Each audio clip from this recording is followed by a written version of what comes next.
independence to Uganda. We celebrate not only on the day the flag was raised, but every day we remember that we are a free people. Are we a free people? That story and more in this week's news bulletin. But first, the headlines. UCU graduates 986 students. I did a bachelor's in business. Thank the good people around UCU. How independent is Uganda? The youth speak. So I don't think the country is fully independent of its own. In our top story, today's graduation concludes a series of events that send off graduated students annually in Uganda Christian University. On Wednesday, a public lecture was held, and yesterday, the graduates were commissioned by the Chancellor. Charity James brings us the highlights. UCU has today held the second edition of the 24th graduation, with close to 1,000 students being graduated. Up to 33 students in the undergraduate program got first-class degrees, with 20 of these being female. The week was graced with a public lecture on Wednesday, and then a commissioning service yesterday at Nkoyoyo Hall, where first-class graduates were honored. We caught up with some of the students to find out their journey at Uganda Christian University. My journey in UCU has been faced with a lot of limestones. Actually, it was hard to some extent and also simpler to some extent. But I'll start by thanking God that has brought me all this way. And I also thank the UCU staff. They have been good parents to me. Otherwise, I would never have done it without my lecturers. They were more than only lecturers, they were as well parents.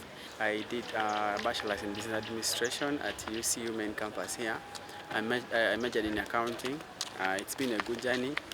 I love UCU because it has this culture whereby when you join the university, there is the values that you get to have, and of course teaches you to be someone instrumental in the future. And I also will want to thank the good people around UCU, that's to say mostly my classmates. I'll mention some of them: Apio Mercy, Aziku Winnie, and Priscilla Agola. They were like sisters to me. Regardless the fact that I was from South Sudan, they made me feel home. They always came to see me. We used to discuss together with them, and that is how I achieved. Charity James Kide, Charlotte Nalule, reporting for Media Link News. On October 1962, Uganda assumed autonomy from the British, and since then, like it is the practice across many nations, we celebrate our Independence Day. 61 years later, young people still question the self-sufficiency of Uganda as a state. This is Independence Day in the eyes of UCU students. Uganda made 61 years as an independent country this Monday, with this year's celebrations taking place in Kitgum. As an annual practice during the Independence Week, the I.K. Musazi public lecture was held in the National Theatre to celebrate his contribution to Uganda's independence journey. To bring colonialism into Uganda, and his son, I.K. Musazi, chose to do the opposite. He fought vehemently to take colonialism out of Uganda. Yes, so these are people that we are eating commando, just so you know. We are eating Rolexes. Yes, and we actually know the value of money because some of us are working as we study. Yes, so when I speak, I do not speak just for me who is at UCU and I have the privilege of going to university. I am also speaking for youth that are back there struggling to make a living and also support their younger siblings and some even their parents. Yes. It was October 9, 1962, when this memory was made. Did this day simply mean replacing the Union Jack with the Uganda flag, or did it really take a shift in the colors that define us economically, politically, and socially?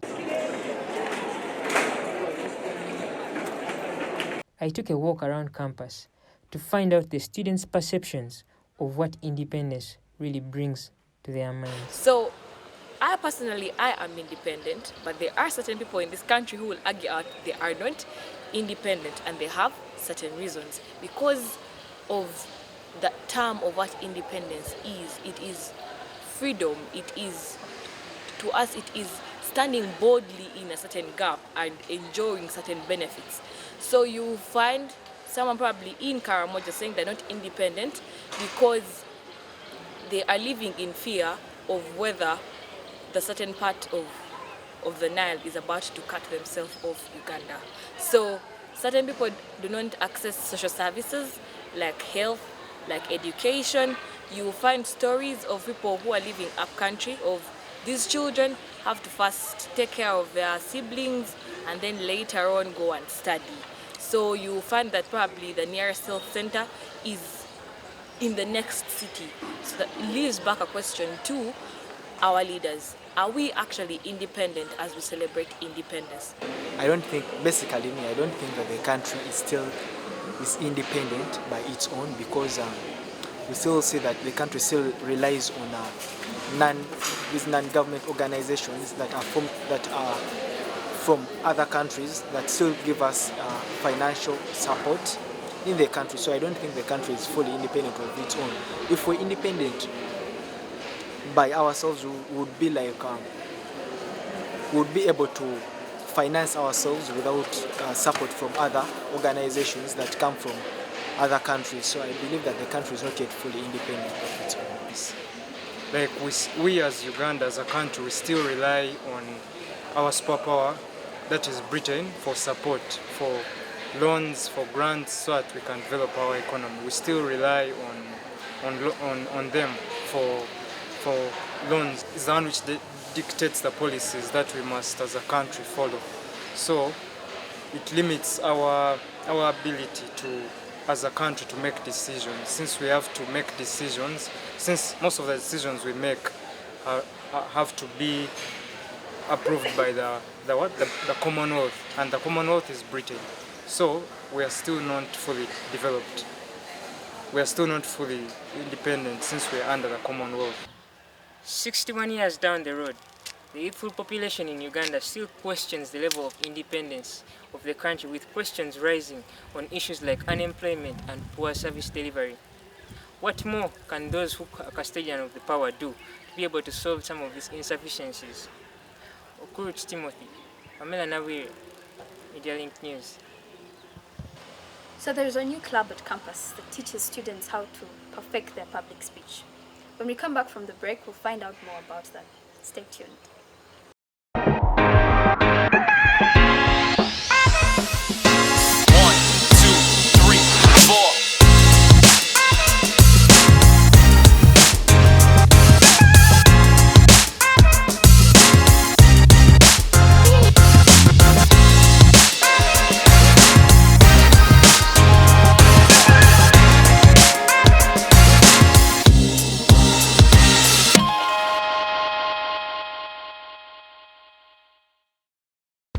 You are watching UCU Focus TV. Welcome back from the break. Robert Louis Stevenson is quoted to have said that all speech written or spoken is dead language until it finds a willing and prepared hearer. Gavo Club is a new club at the university that is providing students with a platform to be listened to. The Gavo Club is a club affiliated with the Toastmasters International, a club that was founded in 1924, and it's aimed to help its members, those that are members of it, to improve in their public speaking skills. This is Eugene Chironde, a president of Gavo Club, a new society of students who gather every Monday to develop their skills in public speech. We asked him, together with his co-vision bearer, about the mind behind starting this club. I personally read a lot of books about public speaking and trying to improve on public speaking. I've done all the sorts of mirror practice, but I wasn't able to find the right stage on which to perform. And Gavo Club provides that for every member, because every member gets an opportunity to speak in front of a crowd, and they're evaluated on their speeches. Toastmasters is the parent club to Gavo Club. It is essentially what Rotary is to Rotaract. So we just, while Toastmasters is for people who are more financially capable, Gavo is for, let's say, younger people, people in colleges, universities, schools that are trying to grow themselves holistically on a leadership and communication level. So that's essentially the correlation. We attended one of the sessions this Monday to pick a feel of what goes on. A participant makes a speech on a selected topic, and then a team of students adjudicate over how well they've performed. So for me, I'm doing that because you did the best. I don't know what they've calculated, but for me today, you've done the best. So thank you, and thank you so much. We caught up with a few of the participants to find out their experience in the sessions. One of the most interactive clubs, a space to be free. It's not aggressive, it's not intimidating. It allows people to be who they are, yeah, and to learn from what they are doing. I have enjoyed the evaluation sessions. People are really honest, but as well as encouraging. I was told by a certain close friend of mine that the strongest person in a room is one who can articulate their emotions, make a crowd feel what they feel. And I feel that Gavo Club is the best at this. It creates grounds for people to learn to express themselves in public and speak and make sure that everyone can understand what they're saying. I think it's very interesting, giving an opportunity to students to speak, without being coerced and without being, under any influence. It's amazing. I think everyone who is out there and they want to give a better, importance to their voice, they should come and be part of the Gavo Club. It has really, changed my perspective view of what public speaking is. I've always been an ardent lover for public speech. I love the speeches given by Barack Obama, Michelle Obama, so I have always wanted to learn the art of speaking in public, to how to effectively communicate. You just stand before a crowd and just interest them with something. So I joined the Gavo Club just to know how to do it right. Luba Pauline is the secretary of the club and also moderated over this edition. The essence of this club is to develop public speakers. In UCU and in other places, you may not have a ground, especially like class-wise. I know we have presentations, but to have something specifically meant for public speaking and to develop that aspect for us by our peers, I think that's the essence of this club.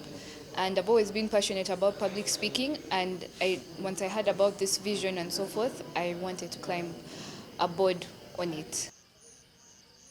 Andrew Benjamin Tendo, Okurut Timothy, reporting for Media Link News. And in our final story, the School of Journalism, Media and Communication launched a PhD program this last week, having fulfilled the requirements by the National Council for Higher Education. Most pivotal to this achievement is the partnership with the Norwegian government through the NORHED project. Details of this story to follow. The School of Journalism, Media and Communication launched their long-awaited PhD program after clinching on the support of the Norwegian government's NORHED project, the KwaZulu-Natal University in South Africa and the University of Rwanda. The celebrations were also graced by a visit from the Norwegian cohort from the NORHED, the government's initiative to boost education and research, who came to account for how well the donations they had provided were being used. The School of Journalism, Media and Communication has won 2 NORHED grants. Monica can talk more about the focus of those 2 grants.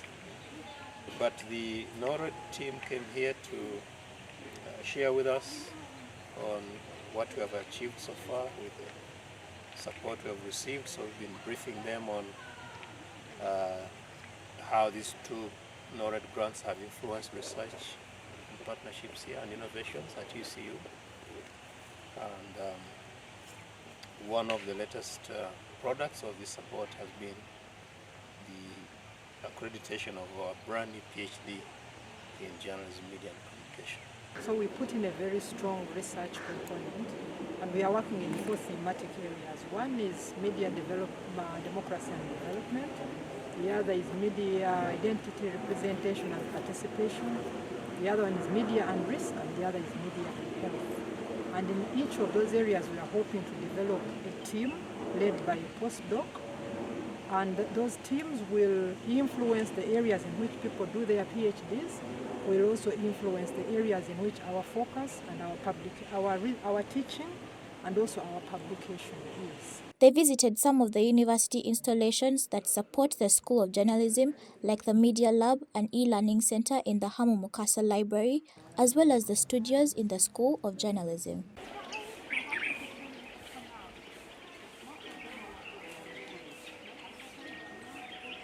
The School of Journalism, Media and Communication continues to soar to great heights, and with the launch of this PhD, it's only safe to say the sky is the limit. Pamela Nabwire, Media Link News. We have come to the end of this bulletin.